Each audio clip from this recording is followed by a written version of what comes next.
Hello from the island of Lolland in Denmark on a gloomy and slightly sunny and windy October day. I just wanted to give you a quick update on my window project. This summer I painted these 4 windows in the front and the 2 windows on the side and some windows in the back. It was my summer project, and then we replaced the front door. It had a rotting old splintery front door in there that was nailed shut, so we had to spend some money to get that done. It was a necessity, but now that it's done and paid for, it's absolutely wonderful. So these windows right here were brown and they were splintered and the old paint was coming off, and so I sanded and oiled them, and I had to paint them 4 times before it covered all the brown. And so it was quite a tedious project, and it wasn't as fun as I thought it was going to be. But now that it's done, I'm really happy, and I think that the house presents very nicely.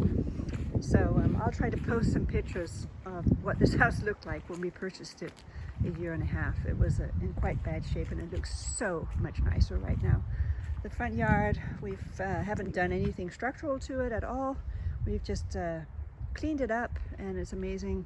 Trimmed the trees, kept the weeds out. It's so nice to have taken over a mature garden that just needed a little TLC instead of having to install it all yourself. We've owned new homes and we're so glad not to have to do that this time. So I'm grateful for that. And here's the end of the house with the 2 windows I painted. That was a lot of work because it's a double window, and this one up here is actually in really bad shape.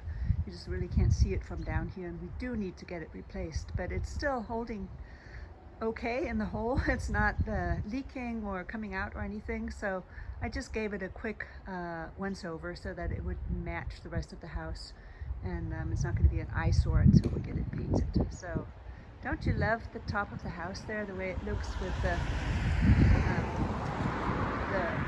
masonry they did all the way around? I just think that was so nice back then. Even on the plainest houses, they had the labor cost figured out so that they could do a little extra on all the houses. I love that.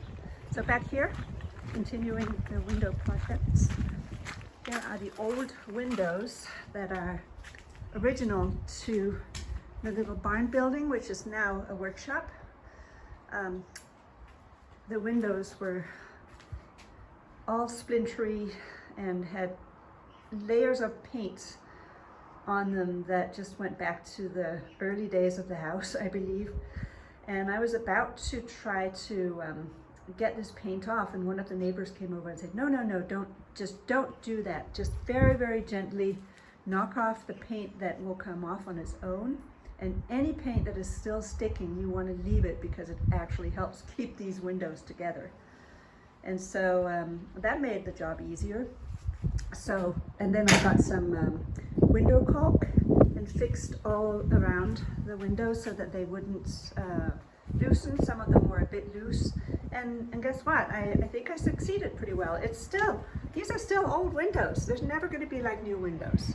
But they are preserved now, and I may give them another layer this summer or next summer of paint. But I'm so pleased with the result of the overall impression it gives when you come into the courtyard here. And then there is an additional window back here that needed the same kind of work. And right here and here, this is the proof that this used to be a pigsty once, that the pigs would be let out to roam around in the yard or whatever enclosure they had back then. So this house really has history. Next year, I think my daughter-in-law is going to paint. We're going to fix this wall, and there's a crack in it. I mean, I don't think there's anything structural really terrible about it, but we'll fix this crack, and then we'll paint this whole wall base color. And then she is a mural artist, and she's going to do a little mural on here, or a big one probably, what she has time for, and I'll help. So that would be a really fun, unique project for our house. Anyway, painted that one just as part of the project, and then the kitchen window here, which is also in not very good shape at the bottom, but it's kind of painted shut, I would say, and that's okay right now. You can't open the top part to let out the the smoke in the kitchen. If anything needs to be aired out, there's no exhaust fan or anything like that, so we've got to be careful what we cook in there. But eventually we will get this window replaced together with the one on up top on the side of the house. But for now they're holding tight, and I think that they cleaned up pretty good. Putting lipstick on a pig, it feels like sometimes, but then again, it gives me joy to come in and see how nice this is now. So goodbye Lola for now. Going back to Colorado, buttoning up the house and saying goodbye to our little place here in heaven until next year.